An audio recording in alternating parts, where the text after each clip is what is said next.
오늘 거기 보면 느디님 발음이 좀 그렇죠.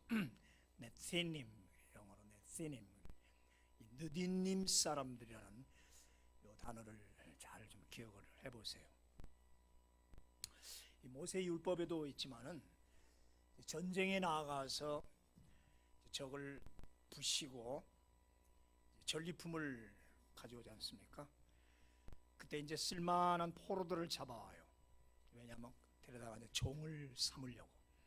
그래서 이제 남자들로 말하면 건정하고, 여자들도 이쁜 사람들 불러다가 남종과 여종으로 삼으려고 포로를 끌고 옵니다. 그렇게 포로로 끌고 오면은 그 포로의 500분의 1을 하나님께 바치라고 그래요, 공물로. 그래서 그 500분의 1을 누구에게 주면 제사장들에게 줍니다. 그럼 제사장이 그 종들을 거느리고 이제 허드렛 일을 이렇게 시키게 이렇게 하는 거예요. 레위인들이 있지만 레위인들이 그걸 다 감당 못하니까 포로로 온 이방인 사람들을 그렇게 여러 가지 성전 섬기는데 하인으로 그렇게 부려 먹습니다. 민수기 31장에도 보면은 이스라엘 백성은 미디안을 쳐부수고 16,000명을 끌고 옵니다. 많이 데려왔죠. 그 16,000명의 포로 중에 500분의 1인 32명을 제사장에게 줘요. 제사장을 이렇게 옆에서 보조하면서 평생을 성전에서 그렇게 섬기도록 합니다. 어떻게 보면 참 서럽고 슬픈 사연 같은데, 또 어떻게 보면은 이방인으로 사는데 하나님의 성전을 섬기는 그런 놀라운 또 영광을 차지한다는 면에서는 또 그게 부정적인 것만은 아닌 것 같아요. 그렇게 와서 하인 노릇을 사는 사람을 이거 템플 서번트, 성전 하인, 조금 남북이 많은 성전 노예 이렇게를 부릅니다. 이거를 히브리 말로 느디님, 네티님 이렇게. 그럼 느티님이라는 그 뜻은 나탄 그런 뜻에서 왔는데 주다, give라는 뜻입니다. 그러니까 포로로 끌고 온 사람을 그 중에 아주 참 나름대로 아주 깨끗하고 참 그럴 만한 사람을 제사장에게 주었다. 주어진 자, 받은 자, 다시 말해 선물이죠. 그러니까 성전 제사장에게 선물로 주어진 자들, 그걸 히브리 말로 느디님, 느디님 사람이라고 해서 어떤 족보를 말하는, 어떤 지방을 말하는 이름이 아니라 그렇게 제사장에게 주어진 선물로 된 성전 하인들이라 그런 뜻이라 말이죠. 그래서 성전 안에서는 5가지 서열이 있어요. 제일 높은 사람이 이제 제사장이죠. 그 다음에 이제 일반 일을 돕는 레위인, 그렇죠. 레위인들은 완전히 하나님께 바쳐진 나실인들 아닙니까? 그래서 제사장, 레위인, 그 다음에 성가대, 찬양팀들이 그 다음에 이제 순서가 돼요. 그 다음에 이제 조금 더 가면은 이제 문지기가 있습니다. 문을 지키는 문지기. 그 다음에 이제 이 느디님, 성전 하인들이에요. 그러니까 맨 하층 계급일 수밖에 없죠.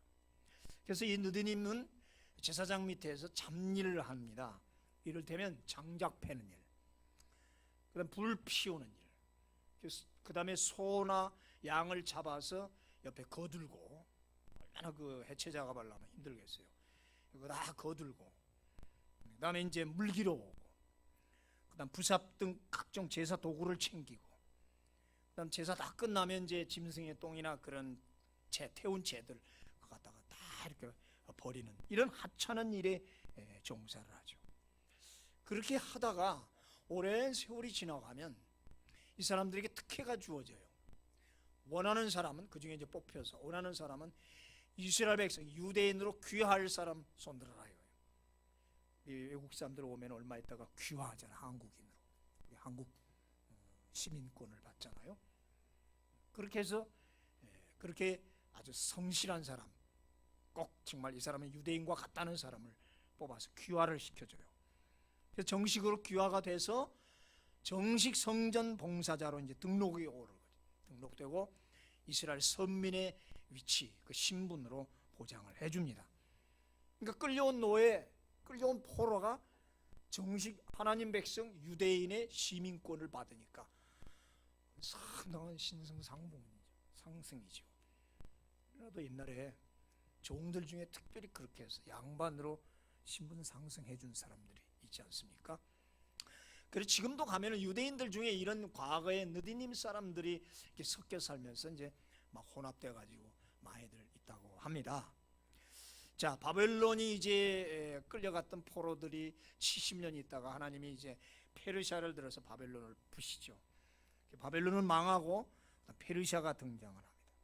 페르시아가 등장하면서 고레스 왕이 모든 유대인들은 고향으로 돌아갈 자격을 주겠다, 해방을 시켜주니까 그때 이제 고향으로 돌아가는 귀환 자들, 포로로 끌려갔던 유대인이 포로로 귀환을 해와요. 537년입니다 그때가. 그러고 나서 또 얼마 있다가 한 7, 80년 지난, 다시 말해서 포로로 끌려간 지 150년 된 즈음에 이제 다시 제2차 귀환자를 모집해요. 첫 번 귀환자는 한 에스라가 데리고 한 5만 명을 데리고 돌아왔습니다. 예루살렘으로. 두 번째는 또 느헤미야와 또 이런 학계 스가랴 이런 사람들과 함께 이제 2차 귀환자를 모집을 해요. 그러니까 바벨론에 살던 사람이 이미 70년, 150년 지나니까 벌써 몇 대니까 한 2, 3, 4대 쫙 지나간 거죠.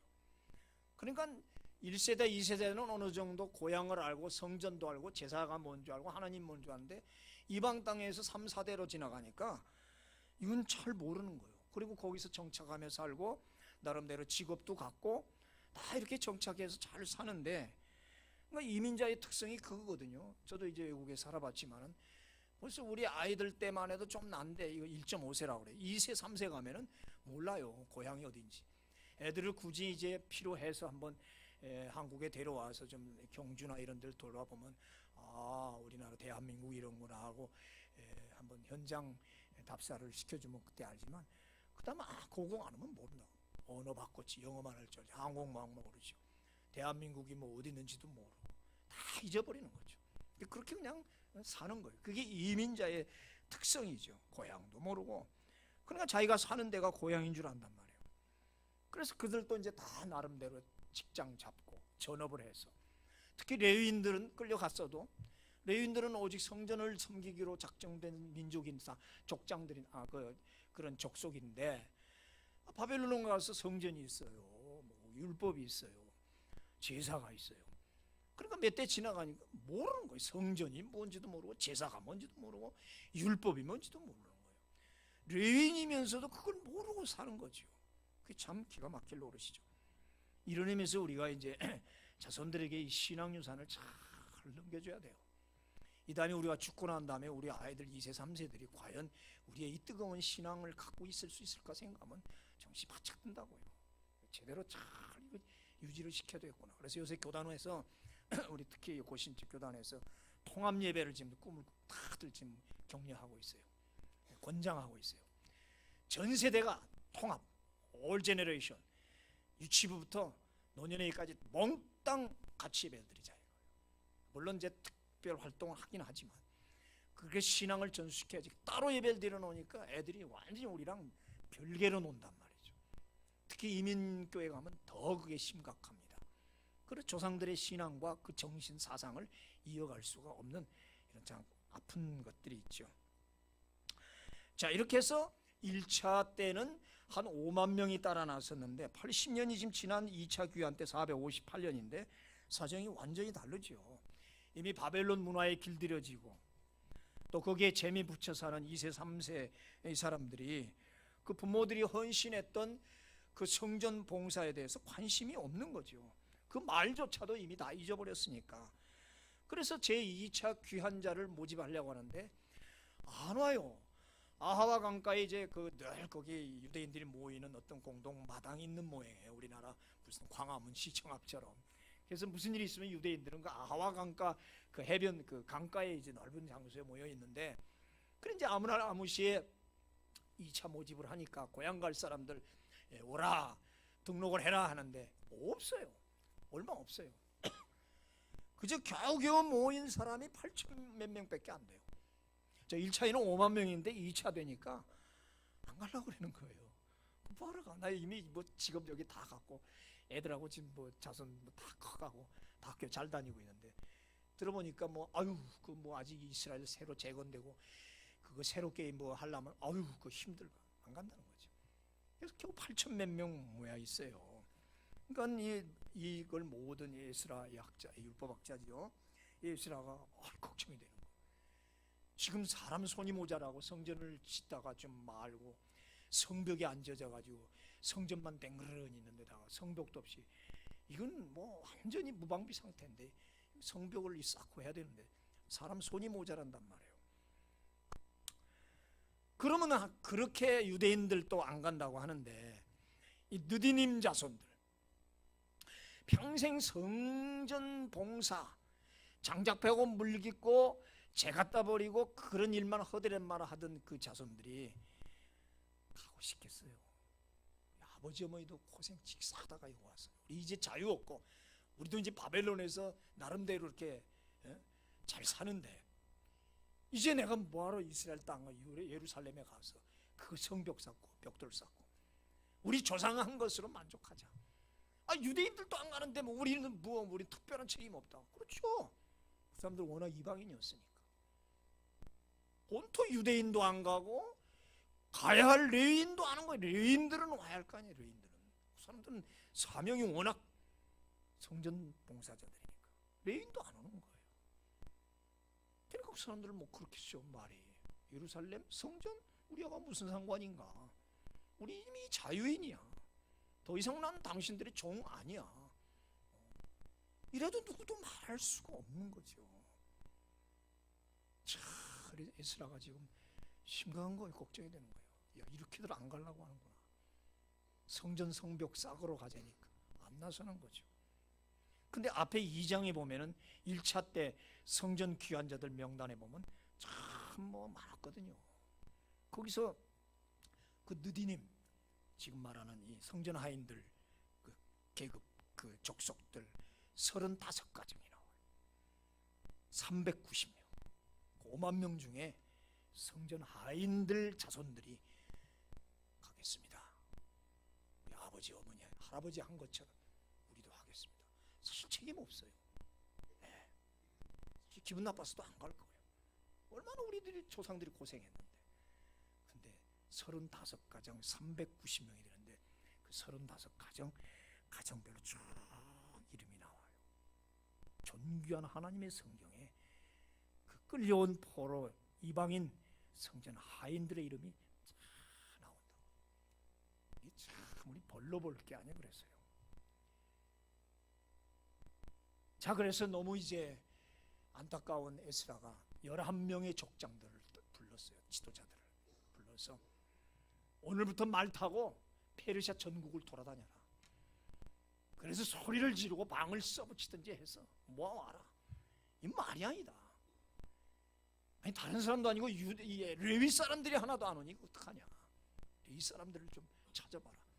제사장과 레위 사람들이 가야 이 성전을 일을 할 거 아니야 이 말이죠. 그때 이제 거기 나와요.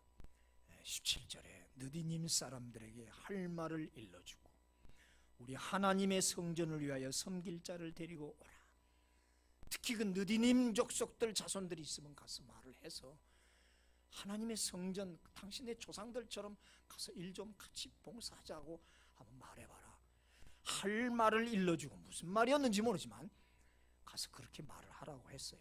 그래서 11명의 지도자들이 페르시아 127도 좀 넓어요. 다 다니면서 이제 얘기를 했는데 그나마 레위인 몇 명이 모인 줄 알아요? 38명 왔어요. 말하는 목사 전도사 찾아보니까 38명밖에 안 오는 거예요. 성전 봉사라 가자는. 그런데 말이죠. 그때 그 느디님 그 사람들이 220명이 신청을 해요.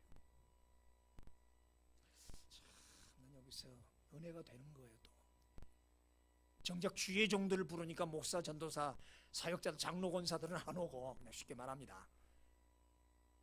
워낙 청소나하고 그 허드렛 일 하던 그 느디님 종들이 220명이 모이는 거예요. 지금 150년 됐습니다. 포로로 끌려간 지.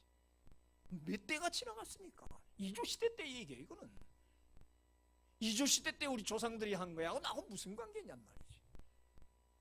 들어보니까 우리 조상들 너무 고생했어. 맨날 장작 빼고 똥 치우고 맨날 그런 거만 해. 내가 왜 가서 해야 돼?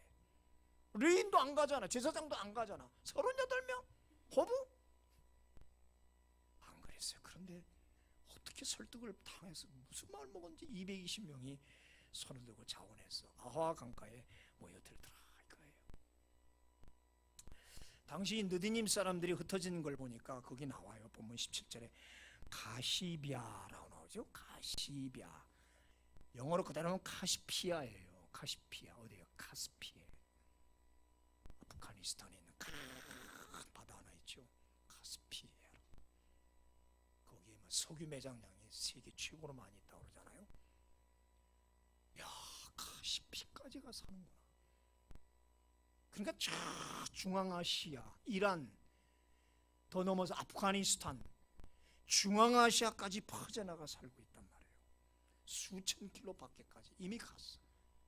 150년 지났어. 너무도 멀리 가 있어요. 그러니까 벌써 이스라엘하고는 거리가 페르시아도 저 끝에 가 있어요. 127도 그 넓은 땅 저 외곽지대에 살고 있다. 그러면 이스라엘 팔레스틴은 그건 몰라 소문이나 옛날 얘기로 들었을까 하는 참 멀리가 살고 있네요. 다시 말해서 과거를 잊고 살기 좋은 곳에 가 있는 거예요. 자, 어쨌든 이렇게 해서 220명이 모여서 그 2차 귀향단에 끼어서 예루살렘으로 돌아오더라 이 말이에요. 생면부지의 땅 처음 와볼 거 아니에요. 그 아이들이, 그 사람들이. 그래 예루살렘 성전 가서 제사장 밑에 들어가는 거예요. 그래서 제사장이 시키는 일을 하는 거예요. 뭐 했다고요? 그죠. 아침 새벽같이 일어나 물 깃고 장작 패고 하루 종일 그거예요. 얼마나 힘듭니까? 또 제단 불 꺼지지 않고 불 지키고 제사 드리고 남은 똥 파고 남은 채 긁어 모아다가 저기 흰놈 골짜기에다 갖다 버려요. 흰놈 골짜기라는 거 뭐예요? 그 이스라엘 예루살렘 주민들이 쓰고 남은 버린 쓰레기통 하는데, 이따 지도 보겠지만 오른쪽 기드론 골짜기는 기온샘에서 물이 흘러 참 맑습니다. 아주 깨끗해요.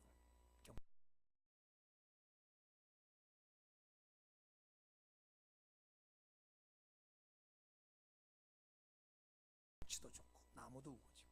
근데 왼쪽에 흰농 골짜기는 그건 완전히 쓰레기장이에요. 그래서 거기 이제 쓰레기를 이제 던져놓고는 이제 불로 질러서 태우는 거죠. 그러니까 하루 종일 흰농 골짜기에서는 연기가 나요. 검은 연기, 냄새가 나요. 그래서 유대인들은 지옥을 흰놈 골짜기라고 그래요. 그렇게 했나 이렇게.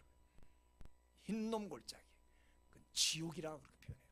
지옥을 그렇게 표현한다. 그 지옥 같은 곳에 가서 날마다 쓰레기 태우고 그 허드렛 일을 해야 된다는 얘기죠. 무엇이 이 느디임 사람들로 하여금 예루살렘과 성전에 붙들리게 했을까? 무엇이 저들을 천리길도 마다 않고 자식들의 손을 잡고 시온산으로 달려오게 했을까? 사명이다. 사명 아니고선 이렇게 할 수가 없다 이 말이에요. 어떻게 이런 사명이 있을 수 있을까? 참 사명이 사람을 위대하고 무섭게 만들어요. 사명이 사람을 무섭게 만듭니다. 사명이 한번 붙잡힌 사람들 참 무섭습니다. 사람이 한두 명입니까? 오히려 장깨 부리는 사람의 도시에서 목회하려고 그러지. 진짜 선교사들 보면 참 무서워요. 무섭다는 말 외에 표현할 길이 없다. 말씀에 사로잡힌 사람은 보이는 게 말씀밖에 없다. 하나님께 잡힌 자는 하나님밖에 보이지 않는다. 그렇잖아요. 노름에 미친 자는 화두밖에 안 보이잖아요. 알코올에 중독자는 술밖에 안 보이는 거고. 하나님에게 붙잡힌 자, 예수만 바라본다. 당연하겠죠. 이는 10년이 가도 100년이 가도 변하지 않는다. 이렇게 느디님은 사명에 투철한 사람들이다. 그들은 성전에서 봉사하고 성전에서 일하는 게 가장 복되고 가치 있다고 판단했기 때문에 갔을 거예요. 무슨 월급 많이 준다고 따라갔겠어요? 좋은 집 준다고 해서 따라갔겠어요? 아닐 거예요. 그러나 그들은 이미 제사장의 종은 아니에요. 그들은 처음 포로로 끌려왔을 때는 제사장에게 던져준 느디님 주어진 사람들이었을지 모르지만 이제는 하나님의 종이다. 나는 하나님의 종으로서 하나님의 집을 지키러 간다. 하나님의 집 둘러싼 성벽을 쌓으러 간다. 어떻게 이런 마음을 가질 수 있을까? 그들은 성전이 그들의 집이요 사명터라고 철저하게 믿고, 이것이 우리가 말하는 직업의식이에요. 투철한 직업의식. 우리로 말하면 직분의식이죠. 직분의식. 이 느디님 사람들은 그런 거 보니까 2대, 3대, 4대가 되도록 계속 자녀들에게 이 직분의식을 가르쳤던 것 같아요. 가르치지 않고 신앙의 유산을 넘겨주지 않았으면 그들이 그렇게 될 수가 없다고 봐야죠. 책 읽고 누구한테 소문 들어서 이렇게 하자고 보진 않아요. 자녀들을 그렇게 늘 키웠어요. 나는 자랑스럽게 하나님의 성전에서 일을 했다. 얼마나 복된 일이고 얼마나 이것 때문에 축복받은지 모른다. 너희들이 오늘 이 바벨론에서 이만큼 잘 사는 것도 내가 우리 조상들이 하나님의 성전을 잘 지키고 섬겼기에 이런 복이 온 것이다 가르쳤을 거예요. 그래서 이런 신앙이 나왔을 거라. 성전 중심에서 하나님의 집을 닦고 쓰레기를 치우고 물 깃고 장작 패는 일이 얼마나 귀하고 복된 일인가를 대대손손 유산으로 가르쳤단 말이에요.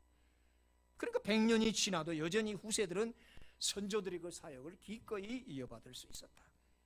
책임져야 할 레위는 억지로 한 것이 38명이지만 책임도 없는 느디님 사람, 자발적으로 온 사람이 220명이었다는 이 사실 저는 이거 읽으면서 부끄러워요. 내가 정말 이렇게 하는가?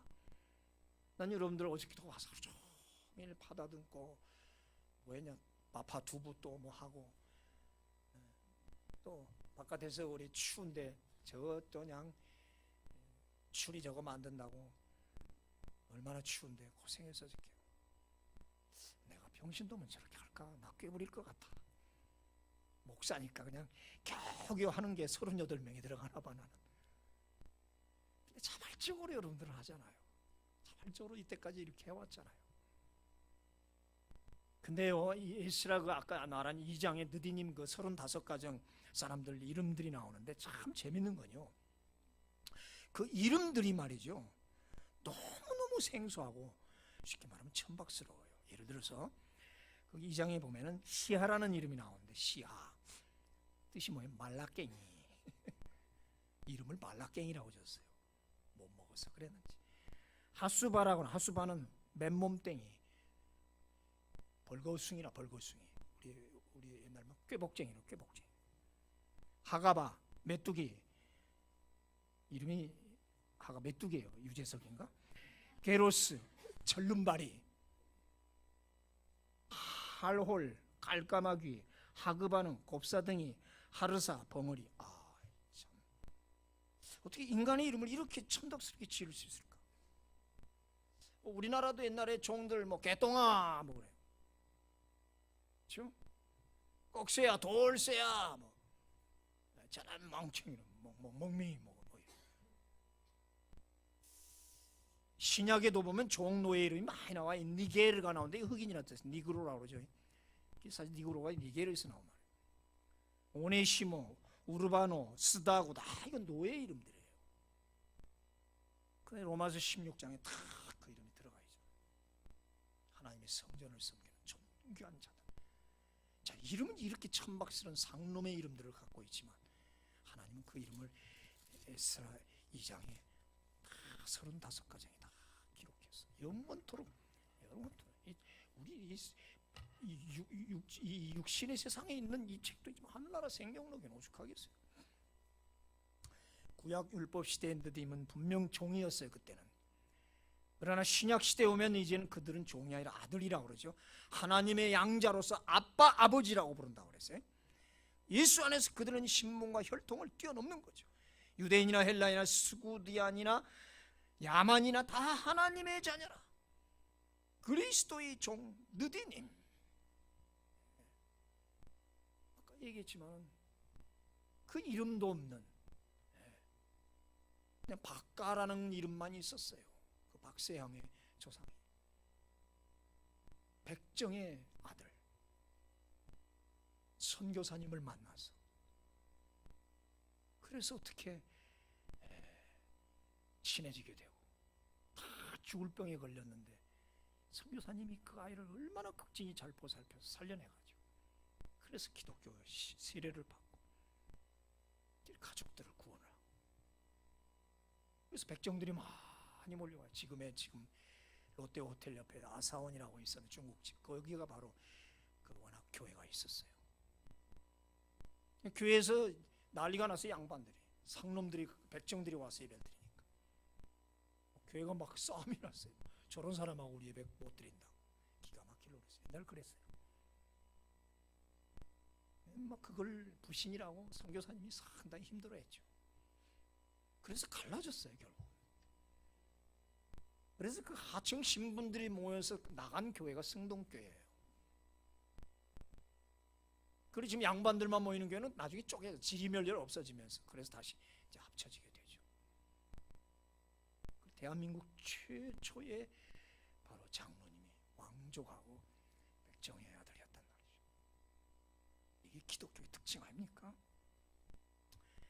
제사장에게 던져준 인생, 느티님, 포로로 끌려왔다가 포로로 끌려가는 인생, 종살이 인생. 어쩌면 이 사람은 중앙인이 아니라 주변인에 불과했다. 그러나 보자, 그들은 자청에서 시온으로 향했다. 거기 집도, 어떤 직장도, 무슨 임금도 전혀 보장이 없었습니다. 미래가 불투명합니다. 가면 고생문이 훤해요. 다른 사람들은 다 자기 집 있고 뭐가 할 수 있지만 자기들은 가면 빤해요. 일이 성전에서 봉사하는 일밖에 더 있냐고. 시온산은 이제 두 지역으로 구분됩니다.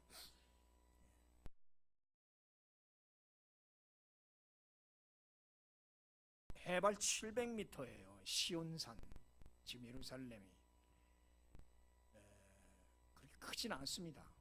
양쪽으로 계곡이 있어요. 여기가 이제 빨간 데가 시온산 산 정상 아라우난의 타작마당에 이제 세워진 성전, 워낙은 모리아산이죠. 저희가 이제 이쪽이 성전터고, 아래쪽이 다윗성이고, 그 가운데가 밀로라고 되어 있죠.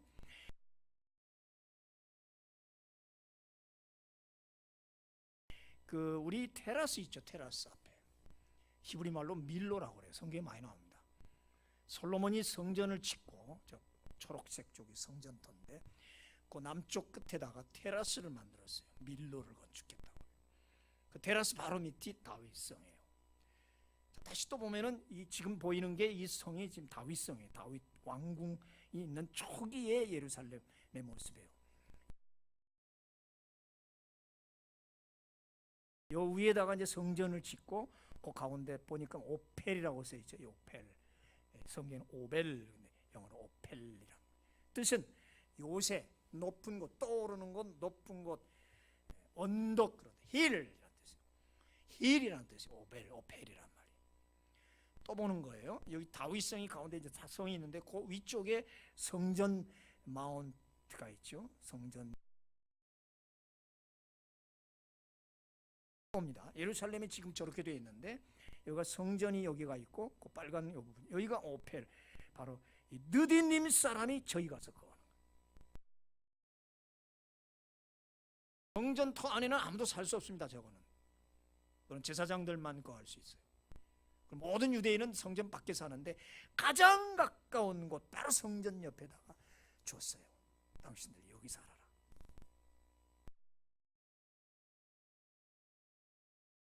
성전, 솔로몬 성전을 누가 이렇게 그려봤는데 뭐 저렇게 생겼는지 모르겠어요. 느디님 사람들은 아주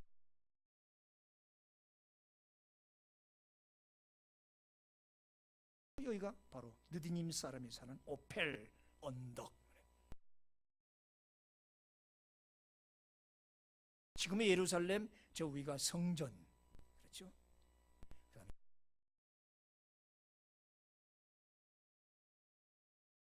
다윗성이고, 가운데가 지금 오펠이란 말이에요.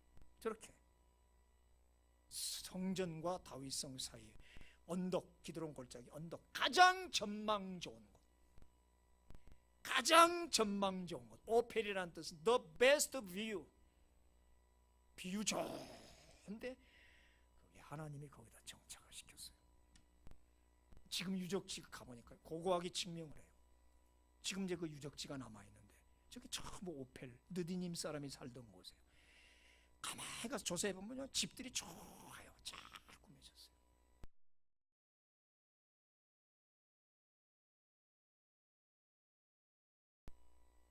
신문은 그렇게 시작했지 뭐 지금 나중에는 이들이 하나님 축복을 받아서 얼마나 멋있게 참 그 좋은 비유 좋은 데서 살았는지 몰라요.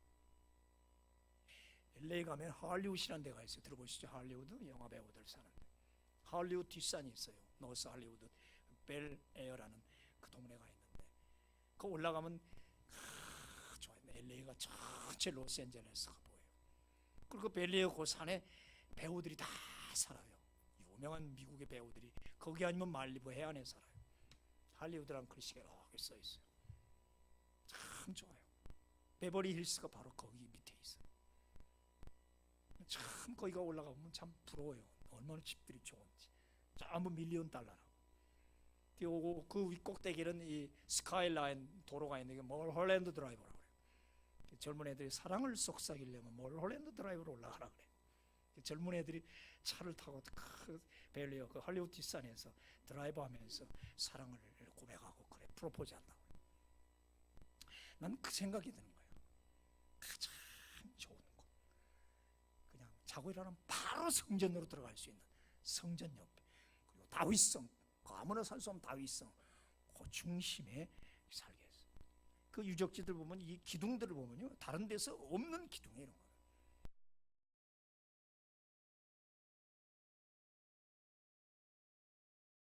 가장 좋은 대리석 기둥이 발견이 되고 거기서 이런 금화들이 많이 나왔어요.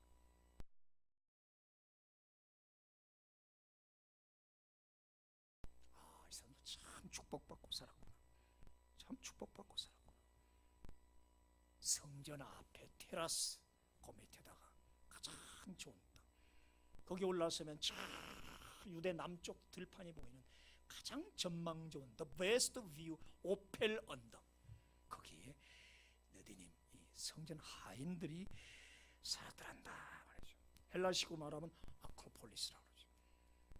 그리스나 로마 가면 아크로폴리스 언덕에 전부 신전 귀족들 별장이 다 있잖아요. 본문 20절에 오늘 보니까 그들은 지명받은 사람이라 그렇게 나와요. 지명받은 사람이라. 지명받았다. register, 등록된 사람이다. designed, 할당받은 사람이다. 이 지명받았다 이 낙합을 말은 워낙 뚫다 새기다. 나무나 돌에 새기는 거예요. 느디님 사람은 영원히 하나님 나라의 생명록과 이 땅의 축복책에다가 그냥 쓰는 게 아니라 조각칼로 새겨서 돌이나 나무에 새기듯이 새겨진 사람들, 그런 뜻이에요. 느디님 사람들은 새겨진 사람들. 여러분이 새겨진 사람이 되기를 축원합니다. 그냥 김권사 박권사 쓰는 게 아니라 조각칼로 파서 대리석에다가 우리의 이름을 딱 새겨서 영원토록 지워지지 않게. 원래 유대인은 아니었지만 유대인으로 지명해서 선민 족보에 등록된 자, 포로인 이방인에서 하나님의 백성 된 자들, 저들은 새겨진 자들이다. 은학은 하찮은 느티님, 하인, 노예, 서번트에서 저들은 가장 오펠, 전망 좋은 언덕, 힐스테이, 힐에다가 다 온갖 부귀영화를 다 보장시켜서 자손들이 얼마나 축복을 받고. 우리는 그렇습니다. 하나님께 하나님이 우리를 선택하고 지명해서 저 하늘나라 생명록에 기록했을 뿐만이 아니라 축복의 땅을 우리에게 할당해 줬다. 우리는 레지스터리드, 등록된 사람들, 하늘나라 생명록에 등록되고 이 땅의 축복록에도 등록됐다고 믿으시기 바랍니다. 아멘. 그리고 그 가문입니다. 모든 열방이 너를 부러워하리라. 내년표예요 그게. 따라합시다. 열방이 너를 부러워하리라. 어때요? 어때요? 근데 에스더를 읽다가 에스더와 모르드게를 보면서 야 부럽다. 부러워? 부러우면 지는 거야. 그럼 난 지지 말아야지. 내가 부러운 존재가 돼야지. 그게 딱 떠오르잖아요. 모든 열방이 너를 부러워하리라. 느디님 사람들 모든 열방이 부러워하리라. 몰라. 난 너무 좋아. 열방이 내년 2018년은 모든 세계 열방이 너를 부러워하리라. 축원합니다. 따라 모르드게, 멋있다. 에스더, 요셉, 다니엘 하나같이 하나님은 애굽의 제2인자로 요셉, 바벨론의 2인자로 다니엘, 페르시아의 2인자로 모르드게, 로마의 2인자는 없는 것 같죠. 바울. 그건 복음으로 세계 열방의 가장 대국에서 항상 하나님의 자녀를 제일 크게 올리잖아요. 이게 하나님의 역사예요, 여러분들. 오펠 언덕 위에 명가가 되게 우리는 오늘 느디님과 같은 결단을 해야 돼요. 성전을 섬기러 가자 할 때 주저없이 나서길 바랍니다. 청사로 가자면 나서요 좀. 선교 가자면 나서고요. 예수님도 제자들을 부르실 때 그렇게 했죠. 제자들 핑계 댔어요. 즉시로 배와 그물을 놔두고 따르니라. 저 멀리 시온성을 향해 올라가야 된다. 갈 때는 아무 보장 없고 믿음으로 갔지만 후에 그들은 예루살렘 최고의 자리를 차지해요. 모든 사람이 부러워하는 The Best View 오펠 언덕의 명가. 따라합시다. 오펠 언덕의 명가.